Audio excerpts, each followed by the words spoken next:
Bonjour.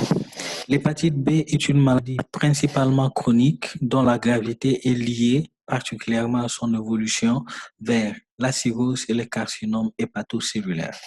Il s'agit d'une maladie qui constitue un sérieux problème de santé publique d'envergure mondiale, plus particulièrement en Afrique subsaharienne. C'est dans ce contexte qu'il nous avait été tenu à cœur de faire cette petite présentation qui va porter sur les actualités de la prise en charge de cette maladie. Dans nos propos, dans nos explications, nous essaierons d'être un peu plus simplistes pour que ces informations, ces connaissances soient accessibles même aux étudiants de médecine qui sûrement auront à affronter cette maladie dans leur carrière future. Donc, pour ce faire, nous vous proposons ces plans. Dans le premier chapitre, nous parlerons de généralité et dans ces chapitres, nous aborderons les nouveautés épidémiologiques. Ensuite, on dira un mot sur la structure du virus et surtout l'histoire naturelle de la maladie. Excusez-moi. Dans le deuxième chapitre, qui sera consacré au diagnostic, on va parler des marqueurs viraux ainsi que de marqueurs sérologiques.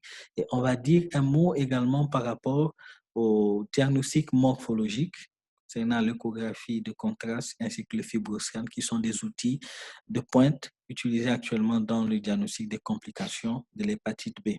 Avant de conclure, on va dire un mot par rapport au traitement, plus particulièrement ce qui concerne surtout les indications de traitement et le suivi du malade. Donc, dans le chapitre de généralité, comme nous l'avons dit à l'entame de nos propos, c'est un sérieux problème de santé publique. Plus de 2 milliards de personnes sont porteurs d'au moins un marqueur du virus de l'hépatite B, ce qui revient et correspond à peu près au 1/4 de la population mondiale. Ils sont porteurs d'au moins un marqueur du virus de l'hépatite B. Parmi ces personnes, plus de 250 millions font l'hépatite chronique et en 2015, l'Organisation mondiale a rapporté plus de 800 000 décès liés à cette maladie. Comparé à d'autres maladies endémiques en Afrique subsaharienne, telles que le paludisme, l'infection à VIH, la tuberculose, on voit que le taux de mortalité de ces différentes maladies sont en baisse.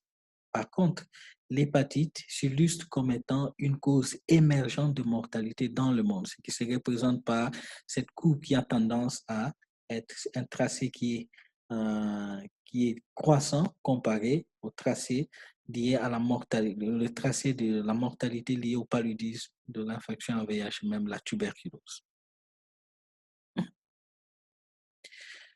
Pour une maladie aussi grave que cette hépatite B, on voit que il y a un sérieux gap en ce qui concerne le dépistage. En 2017, sur les 257 millions de personnes porteurs du virus de l'hépatite B rapportées par l'Organisation mondiale de la santé, seuls 9% connaissent le diagnostic, soit 14 millions. Et seuls 8% des 14 millions, nous sommes en 2015, ont été mis sous traitement, ce qui constitue un gap quand même important. Cette situation est beaucoup plus grave en Afrique subsaharienne où seuls moins d'1% des personnes, de personnes porteuses du virus de l'hépatite B de manière chronique connaissent leur diagnostic. Et 15% de ceux qui viennent à l'hôpital pour hépatite B viennent au stade de cirrhose. On peut voir que dans les régions en Afrique subsaharienne où les moyens sont limités, c'est difficile de prendre en charge ces malades-là. Au stade de cirrhose, au stade de carcinome hépatocellulaire, généralement, le praticien ou le clinicien est désarmé par rapport à la prise en charge.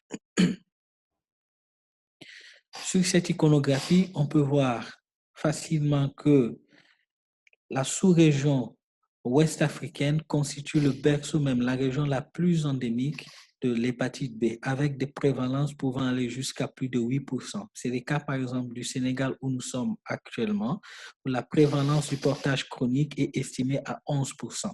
Par ailleurs, 95% de la population sénégalaise est porteuse d'au moins un marqueur du virus de l'hépatite B, ce qui est énorme. Cela implique une connaissance suffisante de cette maladie et il faut que le praticien s'y mette, comprenne cette maladie et se mette à le diagnostiquer le plus vite possible et de suivre le malade pour éviter l'évolution vers les complications. La compréhension de la maladie elle-même commence par la compréhension de la virologie du virus. Il s'agit donc d'un virus qui est sphérique et dans sa structure, il comprend une enveloppe extérieure qui est antigéniquement active, à l'intérieur de laquelle se trouve une coque qu'on appelle le corps. Et dans le corps se trouve le matériel génétique du virus. C'est un matériel génétique de type ADN, qui est un ADN qui est particulier. C'est un ADN qui est circulaire, mais partiellement doublet brun. Au niveau de l'ADN du virus, se trouvent quatre zones particulières qu'on appelle le cadre d'ouverture, ou en anglais ORF pour Open Reading Frame. Ces différentes régions encodent les protéines qui auront une grande importance pour ce qui concerne le diagnostic de l'hépatite B et aussi le suivi de malades. C'est le cas par exemple de l'ORF-X qui encode l'antigène X qui est impliqué dans la carcinogénicité de l'hépatite B. Il y a l'ORF-P qui encode la polymérase qui qui joue un rôle important dans la réplication virale. Et il y a aussi l'ORF du corps qui encode les protéines ou les antigènes du corps et l'ORF de l'enveloppe qui encode les antigènes de surface du virus. Donc, voilà les différents antigènes qui sont encodés par ces différentes régions, ces différents ORF au niveau de l'ADN viral. Il s'agit de l'antigène HBS, l'antigène HBE, l'antigène HBC. Ce sont ces antigènes qui sont plus utilisés dans le diagnostic et le suivi du malade. Alors, ces différents antigènes vont stimuler dans l'organisme du malade atteint la production des anticorps qui leur sont spécifiques. Donc, il y aura l'anticorps anti-HBS stimulé par la présence de l'antigène HBS, l'anticorps anti-HBC, l'anticorps anti-HBE, qui sont stimulés par la présence de l'antigène HBE et l'antigène HBC dans les sangs. Pour ce qui concerne le cycle de réplication virale, ce cycle est vraiment complexe. Et jusque-là, elle n'est pas encore mieux comprise. Jusqu'à la connaissance actuelle, ce qui est connu, c'est qu'après la pénétration du virus dans l'organisme, après la contamination qui peut se faire par voie sexuelle, par voie sanguine ou la transmission mère-enfant, le virus va être amené par le sang jusqu'au niveau des hépatocytes. Il va se fixer sur le récepteur utilisé normalement par le cholestérol pour entrer dans l'hépatocyte, dans les cellules hépatiques. Alors, seul le corps va traverser la membrane et immédiatement entrer dans le noyau de l'hépatocyte. L'ADN qui était partiellement doublet brun va être complètement fermé pour constituer ce qu'on appelle le cccDNA pour Covalently Closed Circular DNA. Alors, cette nouvelle molécule d'ADN va servir de matrice pour la transcription des différents ARN messagers. Avant cette transcription, une partie de l'ADN viral va être intégrée dans le génome de l'autre. Ça, c'est important et c'est l'information capitale à retenir sur cette diapositive.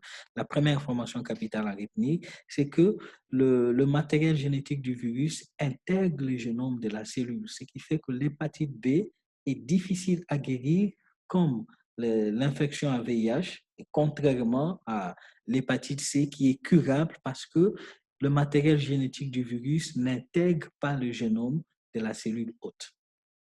Donc, à partir du cccDNA, chacune de zones, chacune d'ORF va être transcrite en ARN messager. Vous voyez, il y a 4 ARN messagers donc, qui résultent de la transcription des différents ORF au niveau de l'ADN viral. En dehors de ces ARN messagers, il y a un ARN, une molécule particulière d'ARN qu'on appelle l'ARN prégénomique qui va servir de matrice pour la fabrication de l'ADN du virus en formation. Alors, ces différents ARN vont être libérés, vont sortir du noyau pour venir au niveau de l'appareil de Golgi de réticulum endoplasmique où il y aura translocation et formation de protéines virales. Donc, les protéines du corps vont encercler l'ARN prégénomique et c'est à ce stade qu'il y aura rétrotranscription de l'ARN prégénomique en ADN grâce à l'enzyme, à la transcriptase reverse. Donc, ça constitue la deuxième information capitale à retenir, excusez-moi, c'est que les virus de l'hépatite B a besoin de la transcriptase reverse pour passer de l'ARN prégénomique et fabriquer son ADN définitif. Donc, c'est là, à ces stades-là, que viennent agir les analogues nucléosidiques ou nucléotidiques, notamment le ténofovir, qui est efficace, plus ou moins efficace dans le blocage de la réplication du virus de l'hépatite B. C'est à ces stades-là que le ténofovir va venir agir. Une fois l'ADN fabriqué à partir de l'ARN prégénomique et les protéines du corps ont complètement encerclé l'ADN du virus, le corps étant prêt va être éliminé en passant par les réticulums endoplasmiques. Donc, l'enveloppe extérieure du virus est constituée de la membrane du réticulum endoplasmique. Le virus ainsi formé va sortir par les pores membranaires du virus. Ça constitue la troisième information capitale. Donc, les virus sortent de l'hépatocyte sans entraîner sa destruction, ce qui est contraire à ce qu'on observe dans le cycle de réplication du virus du VIH. Là, le VIH détruit les lymphocytes T après sa réplication. Ici, ce n'est pas le cas. Le virus ne détruit pas les hépatocytes. Donc, la clinique qu'on observe, les manifestations cliniques qu'on observe lors de l'hépatite B n'est pas directement liée à la réplication, mais c'est plutôt lié à la réponse immunitaire de l'hôte. Donc, si la réponse immunitaire à médiation cellulaire est adaptée, le malade va faire une hépatite aiguë. Si cette réponse est excessive, c'est une hépatite fulminante. Si la réponse est inadaptée, le malade va développer une hépatite chronique. C'est cette hépatite chronique qui va entretenir une inflammation aussi chronique au niveau du foie et favoriser l'apparition de la fibrose, la cirrhose et finalement le carcinome hépatocellulaire. Donc, cette hépatite chronique a une histoire naturelle qui est de plus en plus connue. Donc, l'histoire naturelle passe par 4 phases qui ne sont pas obligatoirement séquentielles. Ça ne veut pas dire qu'un malade va quitter d'une phase, passer à la deuxième, troisième obligatoirement. Elle n'est pas obligatoire. Un malade peut d'emblée être infecté et aller immédiatement vers la troisième, quatrième phase. Et généralement, un seul prélèvement chez un malade aussi ne permet pas de manière sûre et définitive de classer un malade dans une phase bien déterminée. Ça demande plusieurs prélèvements pendant plusieurs mois, voire plusieurs années pour finalement caser le malade dans une de ces différentes phases. Donc, les 5 phases dans l'histoire naturelle de l'hépatite, il s'agit de la première phase correspond à l'infection chronique avec antigène HBE positif. Cette phase est caractérisée par une charge virale qui est très élevée, alors qu'au niveau du foie, à la biopsie, il y a absence de la nécroinflammation et les alades sont dans le nord. Cette phase est plus observée lorsque la contamination se fait pendant la période périnatale. Et ceux qui sont infectés pendant cette phase, pendant cette période en périnatale, ils restent longtemps dans cette phase. La deuxième phase correspond à l'hépatite chronique avec antigène HBE positif. Cette phase est caractérisée par une charge virale qui reste tout de même élevée, mais inférieure comparée à la première phase. Il y a la présence au niveau inflammatoire d'une inflammation, d'où la notion d'hépatite, l'hépatite chronique, alors que là-bas, au début, c'était infection chronique. Il y a une nécroinflammation avec une cytolyse importante marquée par les alades qui sont élevées. Cette phase est atteinte par certains des malades qui ont fait la première phase. Donc, la minorité de ces personnes, de ces patients qui ont été contaminés pendant la période périnatale, la minorité vont évoluer vers cette phase. Donc, la plupart vont rester longtemps dans cette première phase, excusez-moi. La plupart vont rester dans cette première phase pendant des années. Alors, en dehors de ça, c'est surtout des personnes qui sont contaminées à l'âge adulte. Ils vont être contaminés, ils vont atteindre rapidement cette phase et l'évolution va se faire de deux façons, très souvent. La majorité des malades à cette phase vont perdre leur antigène HBE avec ou sans séroconversion, donc apparition des anticorps anti-HBE.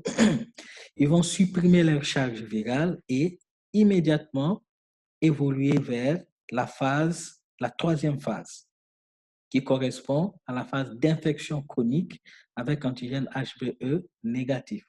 Cette phase est caractérisée, comme on vient de le dire, par une suppression de la charge virale, disparition de la néco-inflammation au niveau hépatique et l'antigène HBE qui sera négatif.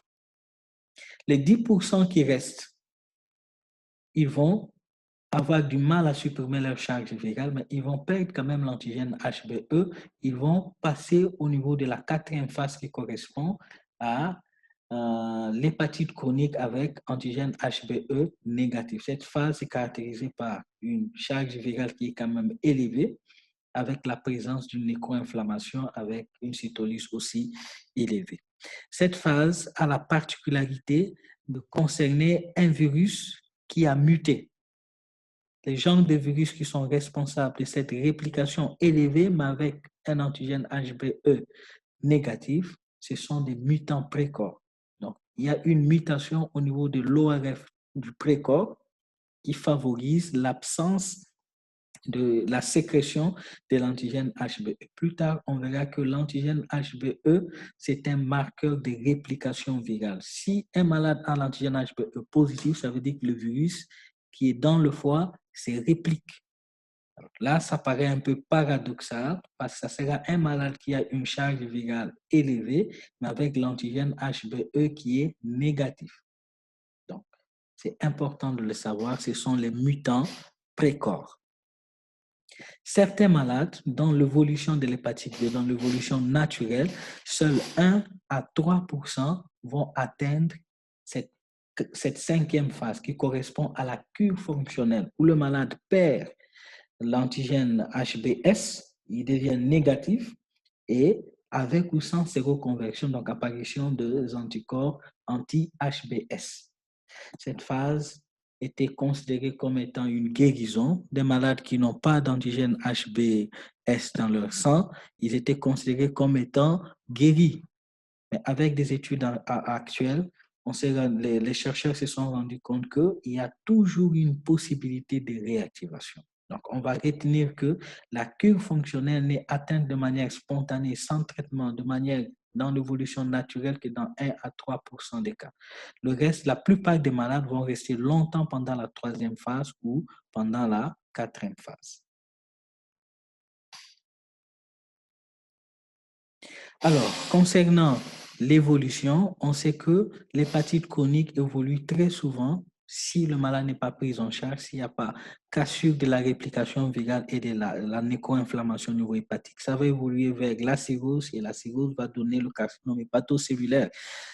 Le passage par la cirrhose n'est pas obligatoire. Il y a eu des malades qui sont passés directement d'un foie normal vers un carcinome hépatocellulaire sans passer par la cirrhose. Ça reste possible. Quels sont les déterminants qui favorisent ou qui accélèrent la progression de cette maladie hépatique? Il s'agit entre autres de la charge virale. C'est un marqueur très, très important parce que dans cette étude où une cohorte des patients a été suivie pour hépatite B, ils se sont rendus compte que ceux qui avaient une charge virale basse, c'est le cas par exemple de la première courbe ici, ceux qui avaient une charge virale inférieure à 300 il y avait moins d'incidence de carcinome hépatocellulaire chez ces patients.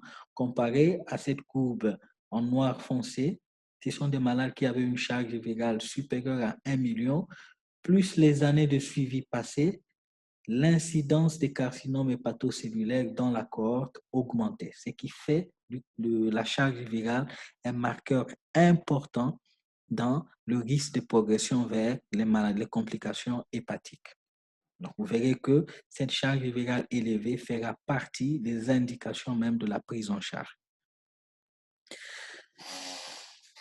Le deuxième déterminant, ce sont les co-infections, que ce soit co-infection avec l'hépatite C, l'infection à VIH ou l'hépatite D, ça accélère l'évolution vers la cirrhose et le carcinome. Il y a aussi l'obésité ainsi que les intoxications, plus particulièrement à la flatoxine. La flatoxine constitue actuellement une matière de recherche intense vu sa part de responsabilité dans l'apparition ou le développement des maladies hépatique chronique. Il y a aussi l'alcoolisme qui va favoriser la progression de l'hépatite B vers les formes compliquées.